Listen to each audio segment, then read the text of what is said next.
Ja, varmt välkomna till dagens frukostmöte. And this will be held in English, so I'll move into English directly. So, a warm welcome to all of you to this last breakfast before the summer vacations. But we'll be back in September. This is going to be about phosphorus.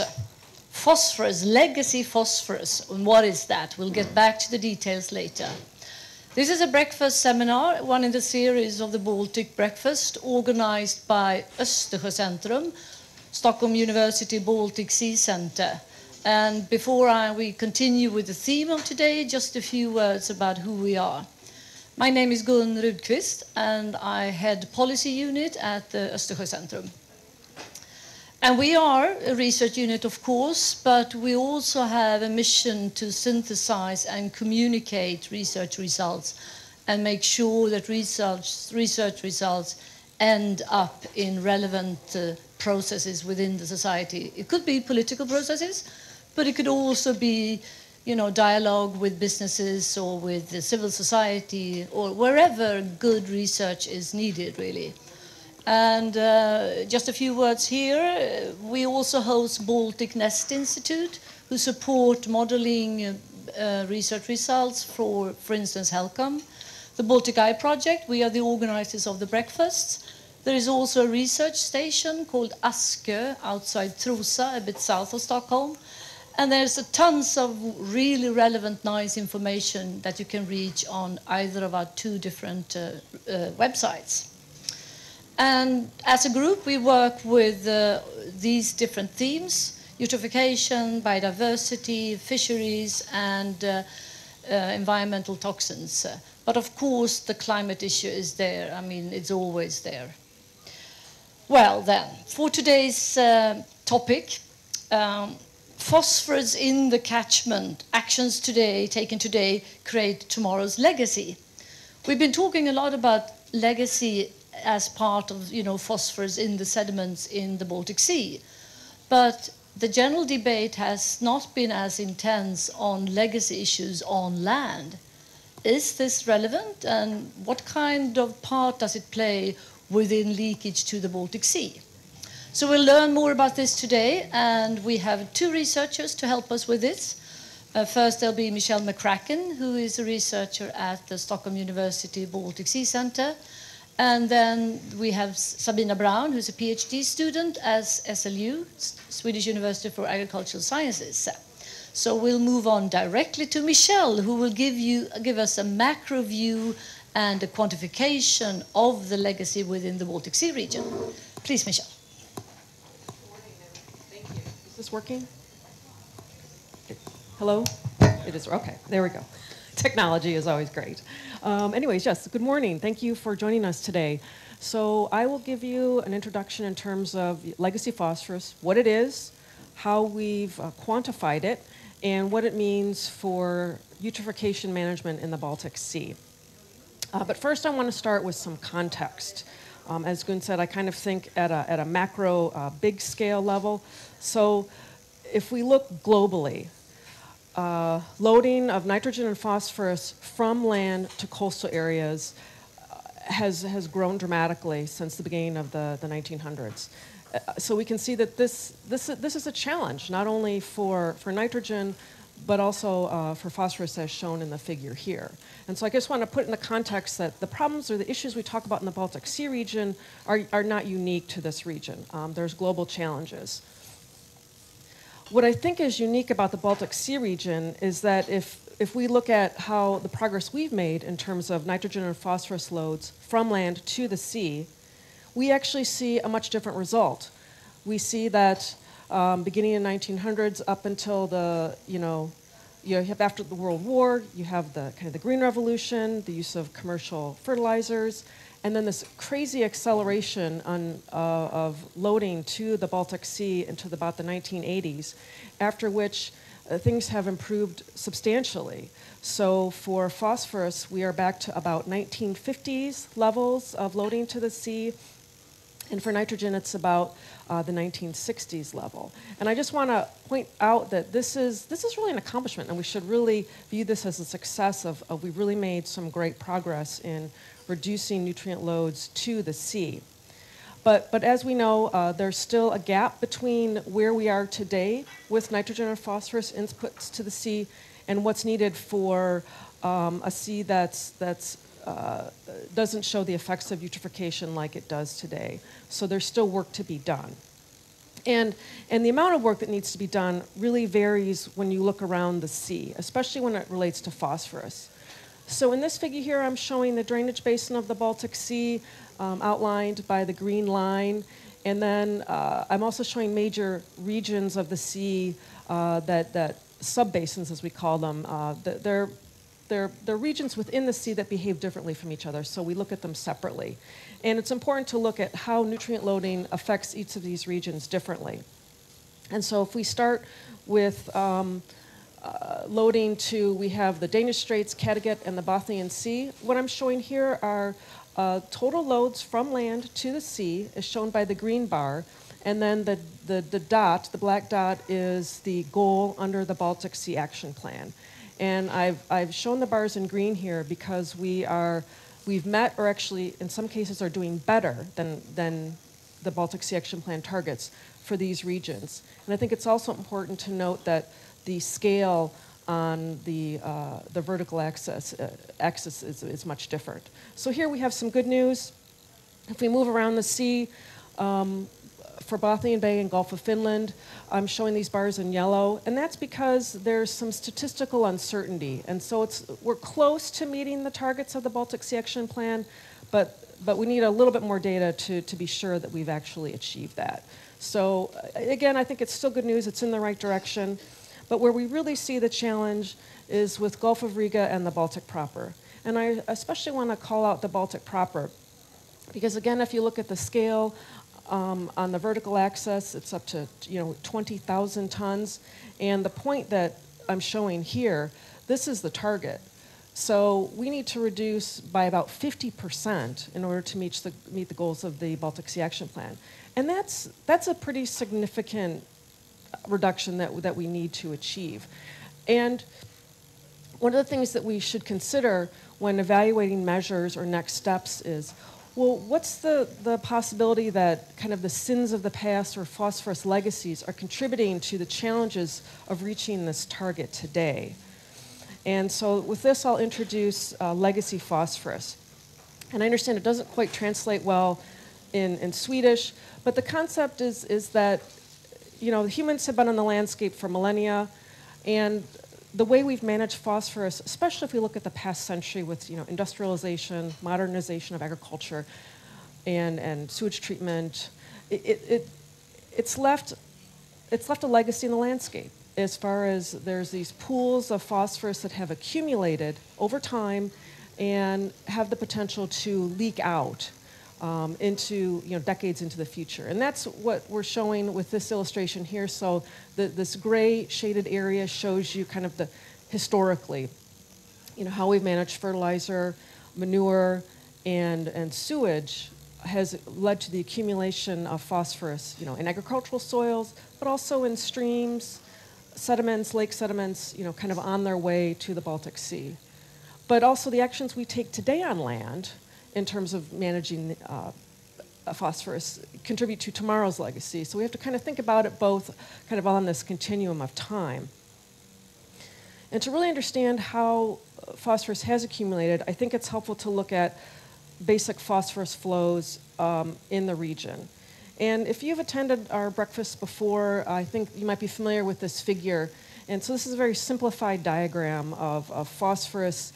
The box represents the drainage basin for the Baltic Sea, the catchment. And we have really kind of three main kind of vectors by which phosphorus comes and goes.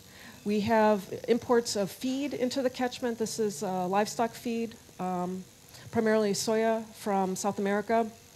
We also import mineral fertilizers, as shown by the one on the bottom. And then we also have trade of agricultural products which contain phosphorus in and out of the catchment. And on a net basis, we export more than we import. So we're showing this, kind of as an out. So if we think of a budget, we have ins and we have outs. And only a small proportion of what comes in, minus what comes out actually reaches the Baltic Sea. It's this very small area we show here. It's about 4%. It's tiny. But we know it has a disproportionate effect on the eutrophication in the Baltic Sea. So that 4% is very important. But let's look at what's going on inside the drainage basin. And we can see that agriculture, especially livestock production, is a key driver of how phosphorus moves on land. That, even though we feed about 70% of our crops to livestock, and again, this is for the entire region, not just Sweden, we still have to import more than 2/3 of the nutritional requirement that animals need. So the crops we grow locally within the region are not enough. We have to import. And, of course, you expect livestock produce manure. The manure is used in agriculture along with fertilizers that we import. But this is a snapshot of kind of today's situation. But we have evidence that phosphorus is accumulating in the landscape, that only about 60% of the nutrients used from manure and fertilizers that are imported are actually converted to crop that is harvested. So that remaining 40%, there's the potential for that to accumulate, again, in soils and ultimately pathways that get us to the sea. And if you think about this over time, hopefully this gives a sense of how phosphorus can accumulate. If you have kind of this pattern recurring year after year after year, these surpluses tend to grow and accumulate. And so what we wanted to do at the Baltic Sea Center was understand, well, how big is legacy phosphorus? What's the potential size of this pool? And more specifically, how do we think it's affecting nutrient loads to the sea? So to answer this question, we built another budget. This is a little bit similar to what I showed before, but to quantify legacy phosphorus, we built a budget going back to 1900. So we estimated the amount of fertilizer that's been brought into the region, how much phosphorus has been brought in and exported out in terms of food and feed exports, and then also imports for phosphorus in detergents, for example. Those are kind of the three main components of any phosphorus budget. And if we look at the results of this, we can see overwhelmingly the green line represents fertilizer. And the imports of food and feed are shown in the dark blue line. And it's very difficult to read this, I realize, because of the scale. But at one point, we were a net importer of phosphorus in food and feed. Now we've actually dipped a little bit below zero, so we're a net exporter. And then detergent is relatively small, as you can see. But the big takeaway from this is fertilizer really drives this budget. And you may be curious about why we have this incredible increase and then a crash. And I don't know if anybody has an idea of what it is, but I will give you a hint. It has to do with the changes in the political situation for the Soviet bloc countries and the economic depression that followed. So what we see if we look at kind of the historical data sets is there was just this crash in fertilizer use, and it dropped just significantly. And since then, it's been creeping up a little bit, but still has remained at, at much lower levels than we've seen in the past. But if you add up below the curves, going back to some basic classes we've had a while ago, the area under the curve works out to be about 46 million tons net of phosphorus that we brought into the catchment since 1900. And only 4% has reached the sea. So then the question is, well, where's the rest of it? And so to answer this question, we constructed a very simple computer model to try to understand this. And I won't go into the details of the model. It's explained a little bit in the policy brief, which is available here. But to give you the results, the model suggests to us that today, about 45% of total phosphorus loads transferred to the sea, about 45% of that comes from this old legacy phosphorus, kind of from the sins from the past, as shown by this arrow in the top left. About a third comes from natural background sources. This is an estimate of what naturally would be reaching the sea if humans weren't in the catchment. And obviously we don't really know that number for sure, but this has been derived from models and reconstructions of the past century or so. And then the other two pieces of phosphorus reaching the sea are, we have this kind of what we call a rapidly transported component. You can think of this as phosphorus that is applied in the form of fertilizer and then is washed off and kind of reaches the sea in the same year that it is applied to land. And then lastly, we have direct inputs of sewage from coastal cities. We know this from HELCOM because the member countries to HELCOM report this, and that's about 8%. So if you look at, well, where are the opportunities to make reductions? Well, the biggest piece up here is legacy phosphorus. But the challenge is we don't really know where it is, and that indeed is a problem. But what the model tells us, we can also take away a couple things. One is that it will be difficult to make substantial reductions in phosphorus floating to the sea in the near term. So that's kind of the bad news, I would say, because really the pieces that we can really address easily, I would say, are the rapidly transported component, the direct input from coastal cities of sewage. This will be a challenge. One, because it's already relatively small, it's only 8%, and because many of these cities already have kind of state-of-the-art or very high levels of cleaning capabilities, so it'll be difficult to improve beyond that. You know, you can't reduce kind of the natural background loads, so that leaves us with trying to address this leaky bit that's somewhere in the landscape, we don't know where. But the model also suggests, the good news is that this legacy pool is depleted. So over the past century, the phosphorus has accumulated on land. The model suggests that it totaled about 23 million tons at one point, this leaky pool of phosphorus, and that it's slowly been depleting, meaning that transfers out of this pool, so leakage out of it, is greater than input into it.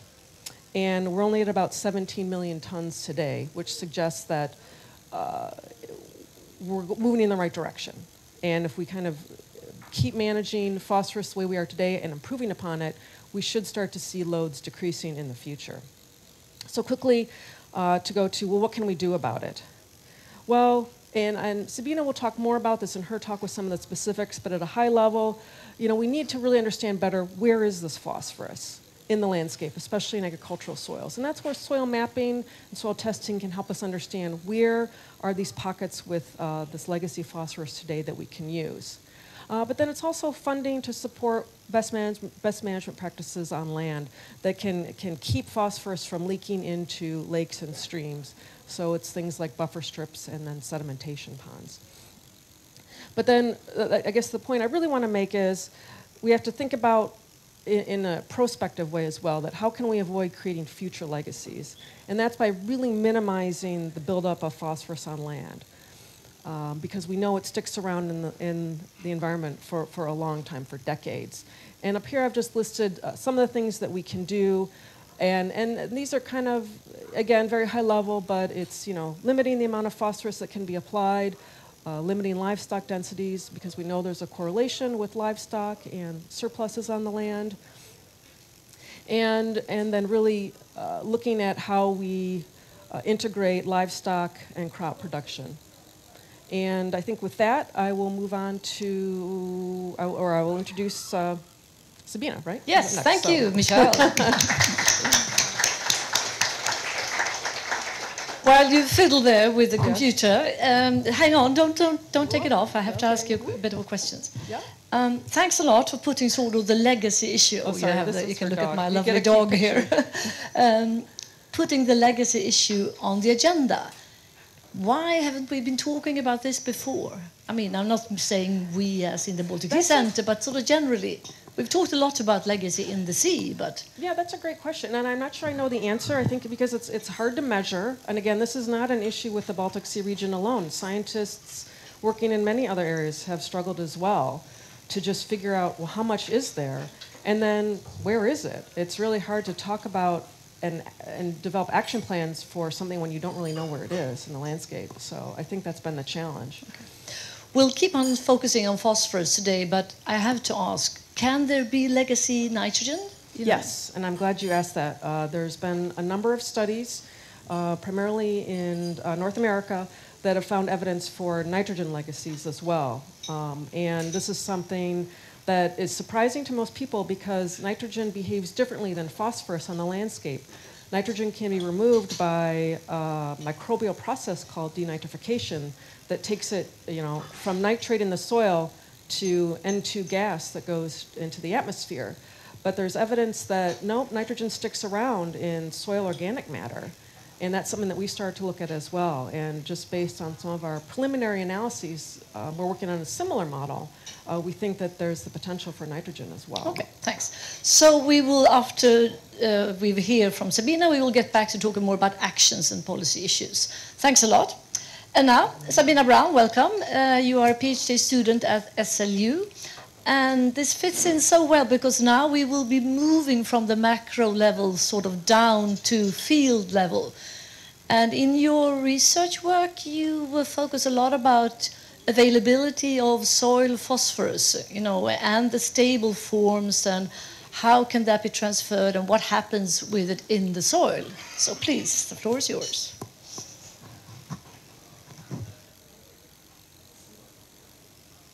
Is it working? Yes. Hello, everyone. So I am an agronomist, and I work in research that are focused on agriculture. So I'm going to talk more about the agricultural point of view and from a soil scientist perspective. So as we know now, we have a lot of phosphorus in agricultural soils, and that's a problem. But it's also a good thing because we need phosphorus to grow crops, and we need agriculture to get food. So the solution cannot be to just stop using fertilizers. However, most countries have developed some kind of phosphorus fertilization management strategies that we are using to make sure that the phosphorus that we are using should be on the right place in the right time to be used by crops. And these tests, these policies and the strategies are usually based on 3 pillars. And the first one is the soil phosphorus test. And this is usually a chemical extraction. You take some soil from your field, you take some kind of chemical, which one depends on the country and the region that you are in. And you shake it and you measure the concentration of phosphorus in the soil, the amount, you quantify how much phosphorus do I have that are soluble in this particular test. The next question is which crop are you growing? Different requirement for potatoes and winter wheat. And the last one is how much yield do I expect to take home this year? And from that you calculate your fertilizer recommendation to make sure that you get an optimal crop with minimized environmental impact. However, there are some questions arising from these strategies. The first one is the soil test that we are using, is it the best? Only in Europe, the European Union, countries are using over 10 different tests. And the interpretation of the results are very different, which meaning that if you test 2 fields, one in France and one in Italy, you can get the same concentration, but totally different interpretation of the results. And most often, you use different tests. You can't even compare the results between different countries. And should you actually use the same tests for a whole country? Sweden is a very long country. We have a lot of different kind of soils. Can we really expect one test to be ultimate for all of these soils, for calcareous soil, acidic soil, organic soils, all of them, one test? And the last question is, what about the availability of this phosphorus? Because now we are only measuring the quantity, but is all of that actually available for a plant root? All of these questions are not answered when you use a strategy with this structure. So phosphorus in the soil are very complicated. We have a lot of different species. So to simplify it, we can divide it into 3 different pools. And the most important one is the solution phosphorus, because that's the only phosphorus that are available for plants. But that's a very, very, very, very small fraction of the total phosphorus amount in the soil. Not enough for a whole growth season, meaning that we are very dependent on what we are calling the label phosphorus, or the reactive phosphorus, or the plant-available phosphorus, many names. The phosphorus that are available in a shorter time period, maybe 1 year or 2 years. And then we have the stable phosphorus, which are minerals, organic matter, and also this legacy phosphorus that we are talking about, that Michelle was mentioning, that a lot of the fertilizer that we have put on these soils have gone into this stable pool. So with a soil test today, we try to target and quantify the label pool. How much phosphorus in the soil are plant available? How much do the plant need? You do a calculation. Do I need to put on 10 kilos per hectare maybe? You do that, and then you're satisfied. However, we are not looking at the transport between these pools. Before, we thought that everything in the stable pool are just laying there. It's irreversible bound. It's in minerals and so on. But now, from long-term experiments, we know that this is not true. The stable pool can be reactive.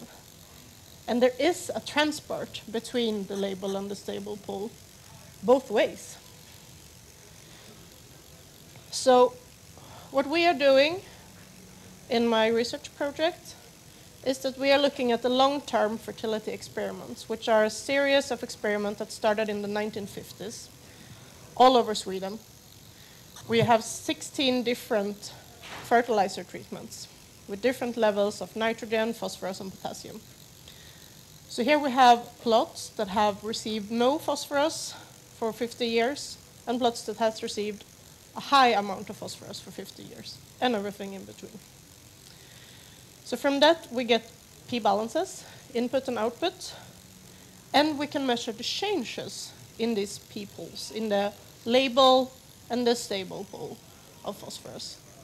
And we can see what happens in these different soils. Will they react differently to this deficiency or extra phosphorus that we have? We are also using sink methods. A sink method is different from a chemical extraction because it doesn't change the chemical composition of the soil. It doesn't change the pH.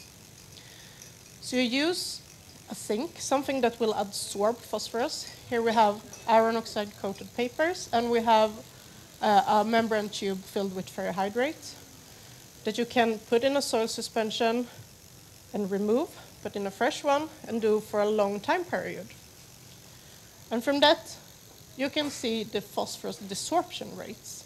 So what you want to do is to try to mimic a plant root behavior, but in a simplified model of a plant root. And the last thing is the isotopic exchange kinetics. And then you use radioactive phosphorus, phosphorus 33. And you introduce a trace amount of this into a soil suspension. And over time, these radioactive phosphates will exchange with the native phosphate that are on the soil surfaces.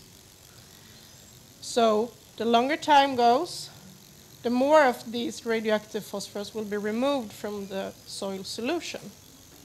And from that, you calculate the phosphorus exchange rate, but you can also quantify the amount of this easily exchangeable phosphorus. So together, we get balances, changes in these pools. We know the amount of desorbable phosphorus and the rate, and the exchangeable phosphorus and the rate of that too. And we also know all the soil properties. So from that, we can construct a model. that will more accurately predict the actually plant available phosphorus pool, considering both the size of these pools, but also the transfer between them, which is what are lacking right now. And the questions that we try to answer is, how should we measure this label pool? Is the AL test that we are using now, the ammonium acetate lactate test, the best alternative? Or should we use another test? Maybe we should use another test for some soils and not for others. Maybe we should use two tests. Then we're also looking at what soil properties are controlling this transfer between this label and stable pool, and are controlling how reactive the phosphorus in those stable pools are. Because we can see that to just say the stable pool will not react, it will not leach for all soils, this is not true. We need to find the soils that have a high transfer from the stable pool. And these soils, of course, need less fertilizer than we get from only looking at the size of the pools. So the end result will be improved fertilizer recommendations, where we still use the size of the label pool and the other factors, but we add the transfer between the pools as well, estimated from the relevant soil properties that farmers actually know about their soils. Because this is, of course, a factor of cost as well. You don't want to do a lot of expensive testing. So the question that we are asking is, if we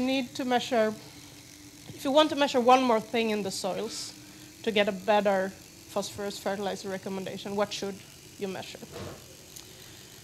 And that's everything from me. Thank you so much.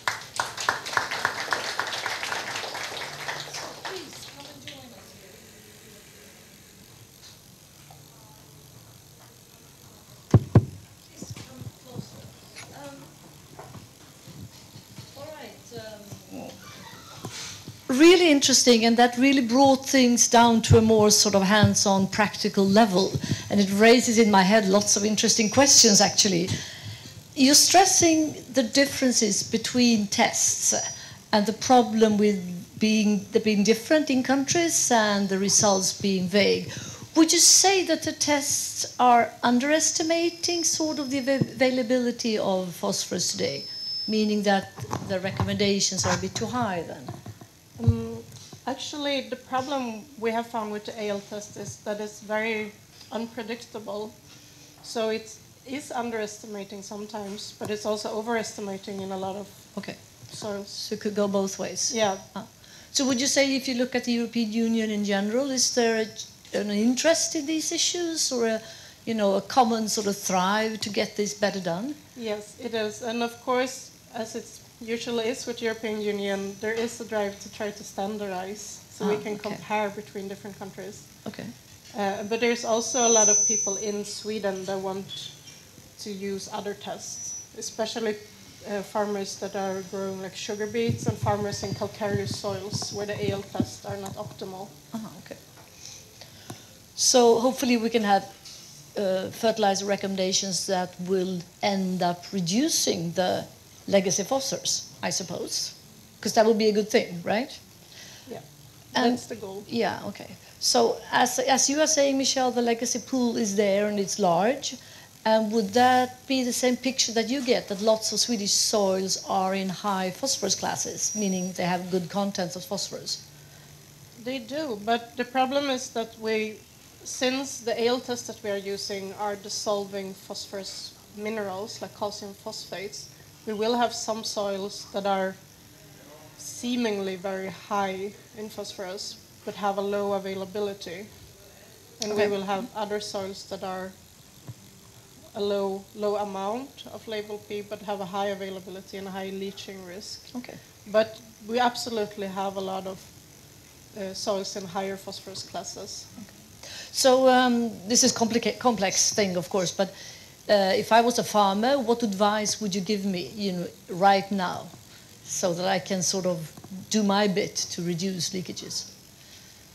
To do more, right now you are supposed to do soil testing every 10 years, and I will do it more often. That is the most important thing. So maybe then, if you think about policy, maybe we should support soil testing. Is it expensive? It is expensive. Yeah, okay. So maybe some rule development program for soil testing? Yeah. Okay, that'd be a good thing. Please, now, questions, comments? Hans? And just say who you are, please.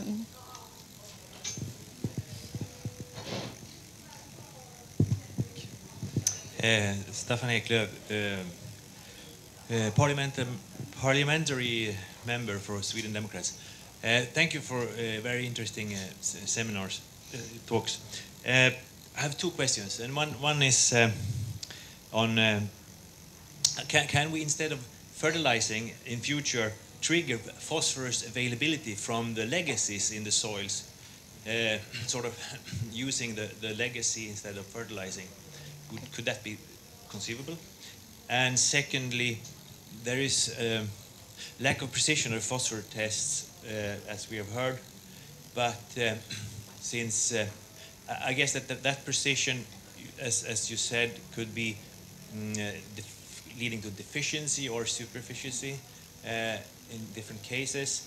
However, then I would say that the precision may not be very bad, since otherwise it would be visible from yield penalty. And do you see that? Do you see yield penalties with the recommendations of phosphor visualizations? Thank you. Thank you. Yes. The first question is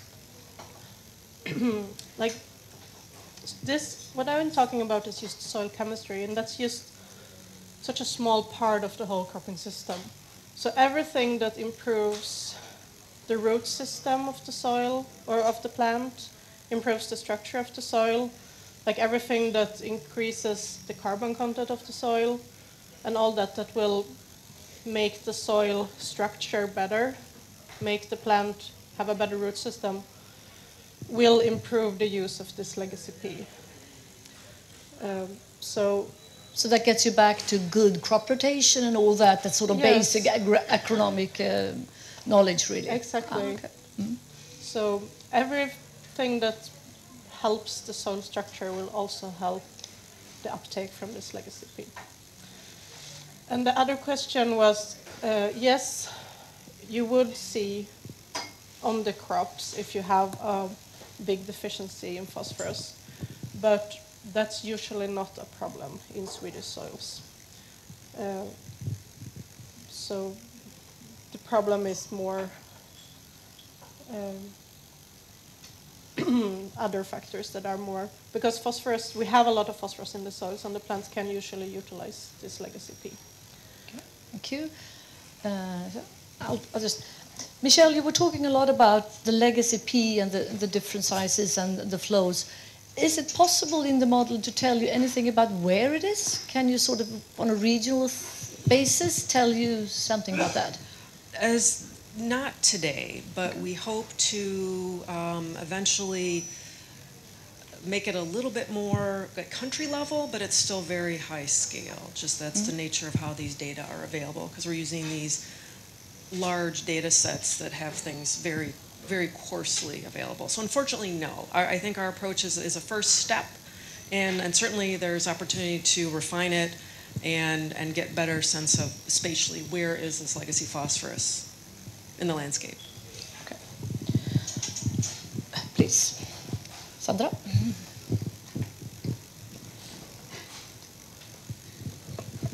My name is Petra Wallberg and I'm from Pharmas. I just want to know about these models that you were using to estimate the legacy phosphorus. How can you, how certain can you be about your estimates, and what can you use to estimate, and how, I mean, what would you need to improve the models to estimate legacy?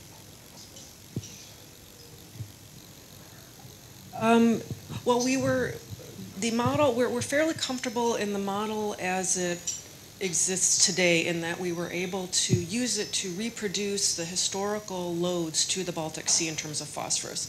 So that gives us some confidence. that's a way of estimating, is the model at least reproducing what we think phosphorus loads to the sea are. And we have a scientific paper that's published, and in that paper we also did a number of sensitivity analyses where we played around with the different parameters to just understand the sensitivity of the model, that if we were wrong in one estimate, what does this do to the model results? And it proved to be fairly robust to those kind of perturbations, like when we played around with the model. In terms of refining it, I think it comes down to just better data at a finer scale. As I mentioned, we were using country scale data. That's pretty much what's available. If you look at Eurostat or FAOstat, these are the large databases. I'm sure there's more detail data available, for example, at the country scale, but then that involves kind of a different level of really getting to, for example, the Polish databases looking at phosphorus use regionally going back in time, and that's really the challenge, because as you go back in time, there's just not a lot of data. So we start to make assumptions about, well, what's our best guess of fertilizer consumption in the 1950s. So that's the this challenge. lack of data, this comes up at every Baltic seminar, really. So this lack of data. So would that be a message in general, that we need to have monitoring, better monitoring in general about issues? Are we cutting back on monitoring too much?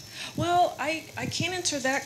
I certainly, in terms of monitoring data that we used, it came from HELCOM, and these would be river loads to the Baltic Sea, phosphorus river loads.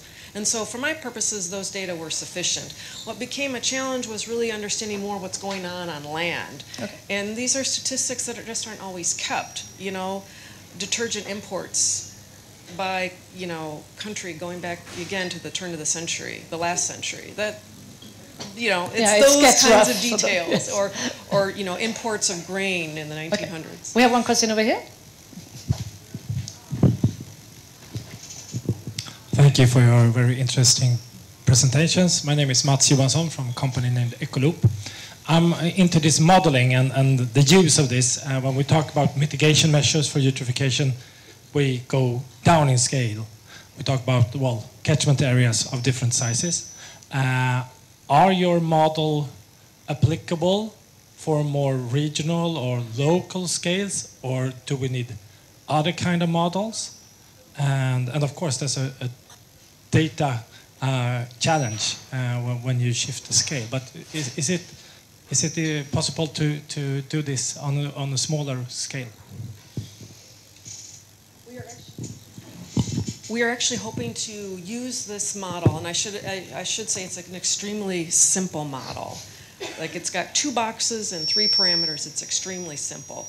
We are hoping to apply it on a regional scale in the future. We have not done that yet, but I do think more models are required, and there's certainly different approaches to trying to do what we're doing, and that's something else that we can look at in the future.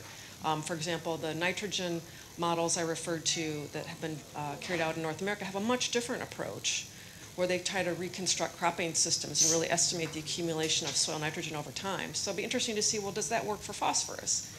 And does it work at a smaller spatial scale? So I think there's plenty of room to be creative with models, for sure. And like I said, ours was a good first step. Yeah, and the good first steps puts this Legacy P on the agenda, so we need to talk about it, which also your research emphasizes. A final question from me, if there's nobody else. Yeah, sorry, please, we'll go here then instead. Hello, I'm Göran Nilsson Axberg. I work as an international consultant doing this and that. My question, there's a lot of talking about no tillage or minimum tillage. No plowing, no harrowing, or as little as possible. Is that the solution? What effect would it have on the phosphates? And yeah. Okay, interesting. Maybe it's the agronomist who has to. Yes. We don't really know that yet. Actually, some research are showing that you get less leaching from no-tilling, and some are showing that you get more, because you get more of these big cracks in the soil, that you will get erosion inside the soils, which are, of course, for phosphorus a main transporter. So we need more research for that. Okay, this sounds like the theme for another breakfast, I think. This is an interesting issue. Well, finally, I have to ask, we talk a lot about now availability of this phosphorus in the different, sections that it's in, the label pool or the stable, etc. And we talk about availability for plants, but what about availability for plants in relation to availability for leakage? How does this relate? Well, it's the same. Yeah, that's what I was thinking. The same phosphorus. It's just different sides of the coin. Yeah. Okay. So meaning that if you get a lot availability for plants, does that increase the risk for leakage sometimes? It can do. It also depends on environmental factors. Yes. But it absolutely can do. Right. Is there a final question? I think time is running out, I know. Yes, please. The last one. Peter Vivianson, Race for the Baltic.